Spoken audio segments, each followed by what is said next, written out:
নরসিংদীর মাধবদীতে আন্দোলনকারীদের দিকে গুলি ছোড়ার পর ধাওয়া দিয়ে আওয়ামী লীগের ৬ নেতাকর্মীকে পিটিয়ে হত্যার ঘটনা ঘটেছে। রোববার বেলা ১:৩০টার দিকে সদর উপজেলার মাধবদী পৌরসভা সংলগ্ন মসজিদের অজুখানায় এই ঘটনা ঘটে। নিহতরা হলেন নরসিংদী সদর উপজেলা পরিষদের চেয়ারম্যান আনোয়ার হোসেনের ছোট ভাই মোহাম্মদ দেলোয়ার হোসেন, চর দিঘলদী ইউনিয়ন পরিষদের চেয়ারম্যান দেলোয়ার হোসেন, শ্রমিক লীগ নেতা মনিরুজ্জামান ভূঁইয়া ওরফে নাতি মুনির, মহিষাসুরা ইউনিয়ন আওয়ামী লীগের সাংগঠনিক সম্পাদক আব্দুল জলিল, কামাল হোসেন ও সোহেল।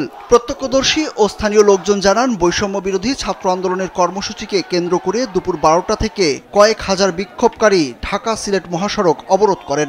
বেলা ১টার দিকে সদর উপজেলা চেয়ারম্যান আনোয়ার হোসেনের নেতৃত্বে স্থানীয় আওয়ামী লীগের শতাধিক নেতাকর্মী সেখানে যান।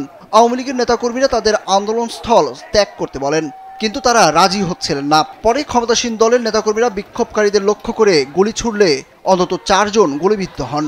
এ সময় বিক্ষোভ থেকে লাঠিসোঁটা হাতে ক্ষমতাসীন দলের নেতাকর্মীদের ধাওয়া দেওয়ার ঘটনা ঘটে। তখন নেতাকর্মীরা পৌরসভা এলাকার বড় মসজিদের ভিতরে ঢুকে পড়েন। পরে মসজিদের ভেতরে অজুখানায় অন্তত ১০ জনকে উপর্যুপরি মারধর করেন আন্দোলনকারীরা। এতে ৬ জনের মৃত্যু হয়।